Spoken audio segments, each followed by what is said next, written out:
ಪ್ರಕರಣದಲ್ಲಿ ತಗಲಾಕೊಂಡಿರುವ ದರ್ಶನ್ ಅವ್ರಿಗೆ ಸಾಲು ಸಾಲು ಸಂಕಷ್ಟಗಳು ಎದುರಾಗೋ ಸಾಧ್ಯತೆಗಳು ಕಾಣಿಸ್ತಾ ಇದೆ. ಯಾಕೆ ಅಂತ ಹೋಗೋಣ.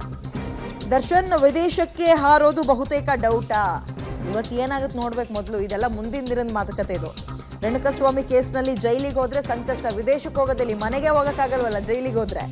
ದರ್ಶನ್ ವಿರುದ್ಧ ಚಾರ್ಜ್ ಶೀಟ್ ತೆರೆಯೋಕೆ ಖಾಕಿ ಪ್ಲಾನ್ ಮಾಡಿದೆ. ಚಾರ್ಜ್ ಶೀಟ್ ಓಪನ್ ಆದ್ರೆ ಸಾಕು, ಪಾಸ್ಪೋರ್ಟ್ ಆಟೋಮೆಟಿಕ್ ಆಗಿ ರದ್ದಾಗುತ್ತೆ. ಸೊ ಪಾಸ್ಪೋರ್ಟ್ ರದ್ದಾದ್ರೆ ಯಾವ ಅಬ್ರಾಡು ಇಲ್ಲ, ಟ್ರಿಪ್ಪು ಇಲ್ಲ, ಎಂಥದ್ದು ಇಲ್ಲ, ಸಿನಿಮಾ ಶೂಟಿಂಗು ಇಲ್ಲ, ಮತ್ತೊಂದು ಇಲ್ಲ. ಇದರ ನಡುವೆ ಅದೇ ಪ್ರಶ್ನೆ ಕಾಡ್ತಾ ಇರೋದು, ದರ್ಶನ್ ವಿರುದ್ಧ ಚಾರ್ಜ್ ಶೀಟ್ ಓಪನ್ ಆಗುತ್ತೆ, ಚಾರ್ಜ್ ಶೀಟ್ನಲ್ಲಿ ಉಲ್ಲೇಖ ಮಾಡುವಂತಹ ಅಂಶಗಳು ಯಾವುದು, ಇವೆಲ್ಲವೂ ಕೂಡ ಕುತೂಹಲ ಮೂಡಿಸ್ತಾ ಇದೆ. ಸೊ ಸಾಲು ಸಾಲು ಸಂಕಷ್ಟ. ಒಂದು ಕಡೆ ಹಳೆ ಕೇಸ್ಗಳು ಮರುಜೀವ ಪಡೆದುಕೊಳ್ತಾ ಇದೆ. ಅವರ ಮ್ಯಾನೇಜರ್ನ ಸಾವಾಗಿರ್ಬೋದು, ಅದ್ಯಾವುದೋ ಪಕ್ಷಿಗಳನ್ನು ಸಾಕಿದ್ದಾಗಿರ್ಬೋದು, ಹೀಗೆ ಹಲವು ಕೇಸ್ಗಳು ವಾಪಸ್ ಮರುಜೀವ ಪಡೆದುಕೊಳ್ತಾ ಇದೆ.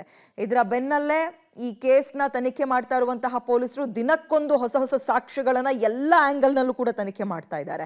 ಎಲ್ಲೂ ಕೂಡ ಆರೋಪಿಗಳು ಅಂದರೆ ಅಪರಾಧಿಗಳಿಗೆ ಶಿಕ್ಷೆ ಆಗ್ಬಿಡ್ಬೇಕು, ಅಪರಾಧ ಮಾಡಿದ್ದಾರೆ ಅನ್ನುವಂಥದ್ದು ಪ್ರೂವ್ ಆಗಬೇಕು ಅನ್ನೋ ಹಿನ್ನೆಲೆಯಲ್ಲಿ ಆರೋಪಿಗಳ ವಿರುದ್ಧವಾಗಿ ಏನೆಲ್ಲ ಸಾಕ್ಷ್ಯಗಳು ಸಿಗೋಕೆ ಸಾಧ್ಯನೋ ಎಲ್ಲವನ್ನ ಪ್ರಯತ್ನ ಪಡ್ತಾ ಇದ್ದಾರೆ. ಹಿಂಗೆಲ್ಲ ಆಗಿ ಎವಿಡೆನ್ಸ್ಗಳು ತೀರಾ ಸ್ಟ್ರಾಂಗ್ ಆಗಿಬಿಟ್ರೆ ಆಟೋಮೆಟಿಕ್ ಆಗಿ ಚಾರ್ಜ್ ಶೀಟ್ ಓಪನ್ ಮಾಡ್ತಾರೆ.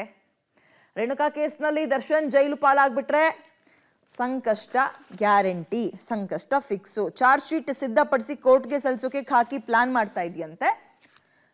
ಸೊ ಚಾರ್ಜ್ ಶೀಟ್ನಲ್ಲಿ ಏನು ಅಂಶ ಉಲ್ಲೇಖ ಮಾಡ್ತಾರೆ, ಕ್ರೂರತ್ವ ಹೇಗಿತ್ತು ಕೊಲೆಯ ದಿನ ಅನ್ನುವಂಥದ್ದು ಏನು ಪ್ರೂವ್ ಮಾಡ್ತಾರೆ, ಇವೆಲ್ಲವೂ ಕೂಡ ಮ್ಯಾಟರ್ ಆಗುತ್ತೆ. ಕ್ರಿಮಿನಲ್ ಕೇಸ್ನಲ್ಲಿ ಜೈಲು ಪಾಲಾಗಿರುವ ದರ್ಶನ್ ಪಾಸ್ಪೋರ್ಟ್ ರದ್ದತಿಗೂ ಕೂಡ ಮನವಿ ಮಾಡ್ತಾರೆ. ಇದು ಒಂದು ವೇಳೆ ಪ್ರೂವ್ ಆಗಿಬಿಟ್ರೆ ದರ್ಶನ್ ಅವರ ವಿರುದ್ಧ ಕೋರ್ಟ್ ಕೂಡ ಅದಕ್ಕೆ ಒಪ್ಕೊಬಿಡುತ್ತೆ. ವಾದ ಮಾಡೋರು ಏನು ವಾದ ಮಾಡ್ತಾರೆ, ಎಷ್ಟು ಸ್ಟ್ರಾಂಗ್ ಆಗಿ ಎವಿಡೆನ್ಸ್ ಕೊಡ್ತಾರೆ, ಇವೆಲ್ಲವೂ ಕೂಡ ಪ್ರಾಮುಖ್ಯತೆ ಪಡೆದುಕೊಳ್ಳುತ್ತೆ ಈ ಕೇಸ್ನಲ್ಲಿ.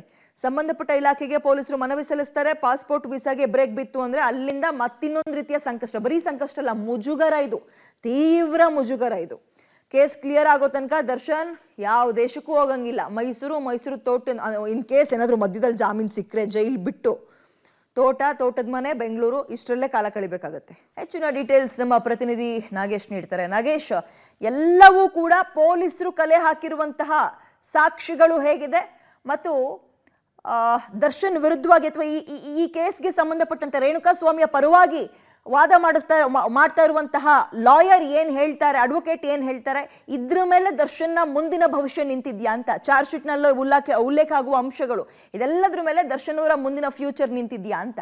ವಿದ್ಯಾ, ಖಂಡಿತವಾಗ್ಲೂ ರೇಣುಕಾಸ್ವಾಮಿ ಕೊಲೆ ಕೇಸಲ್ಲಿ ಈಗಾಗಲೇ ದರ್ಶನ್ ಅಂಡ್ ಗ್ಯಾಂಗ್ ವಿಚಾರಣೆ ಮಾಡಿರುವಂಥ ತನಿಖಾಧಿಕಾರಿಗಳು ಸಾಕಷ್ಟು ಸಾಕ್ಷ್ಯಾಧಾರಗಳನ್ನು ಕಲೆ ಹಾಕುವ ಕೆಲಸವನ್ನು ಈಗಾಗಲೇ ಮಾಡಿರುವಂಥದ್ದು. ಸುಮಾರು 200ರಿಂದ 250 ಪುಟಗಳಷ್ಟು ರಿಮೈಂಡರ್ ಕಾಪಿ ಹಾಕಿರುವಂಥ ಪೊಲೀಸರು ಸಾಕಷ್ಟು ಸಾಕ್ಷಿ ಆಧಾರಗಳನ್ನು ಕಲೆ ಹಾಕುವಲ್ಲಿ ಈಗಾಗಲೇ ಯಶಸ್ವಿಯಾಗಿರುವಂಥದ್ದು.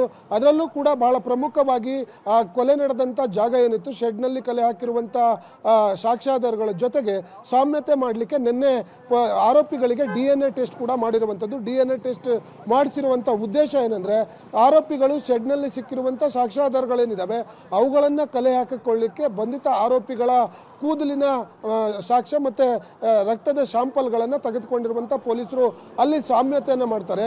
ಅಲ್ಲಿ ಯಾವುದೇ ಕಾರಣಕ್ಕೂ ಸಾಕ್ಷ್ಯಗಳಿಂದ ತಪ್ಪಿಸ್ಕೊಳ್ಳಿಕ್ಕೆ ಆಗಬಾರ್ದು ಅನ್ನುವಂಥ ಕಾರಣಕ್ಕಾಗಿ ಈ ಒಂದು DNA ಟೆಸ್ಟನ್ನು ಈಗಾಗಲೇ ಪೊಲೀಸರು ಮಾಡಿಸಿರುವಂಥದ್ದು.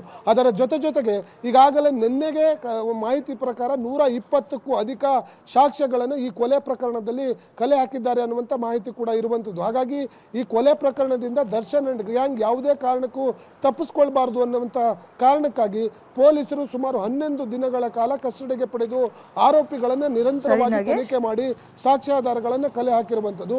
ಹಾಗಾಗಿ ಈ ಒಂದು ಪ್ರಕರಣದಲ್ಲಿ ದರ್ಶನ್ ಅವರಿಗೂ ಯಾವುದೇ ಕಾರಣಕ್ಕೂ ಈ ಒಂದು ಪ್ರಕರಣದಿಂದ ತಪ್ಪಿಸ್ಕೊಳ್ಬಾರ್ದು ಅನ್ನುವಂಥ ನಿಟ್ಟಿನಲ್ಲಿ ಪೊಲೀಸರು ಕೆಲಸವನ್ನು ಮಾಡ್ತಿರುವಂಥದ್ದು. ವಿದ್ಯಾ, ಥ್ಯಾಂಕ್ ಯು ನಾಗೇಶ್ ತಮ್ಮ ಡೀಟೇಲ್ಸ್ಗೆ.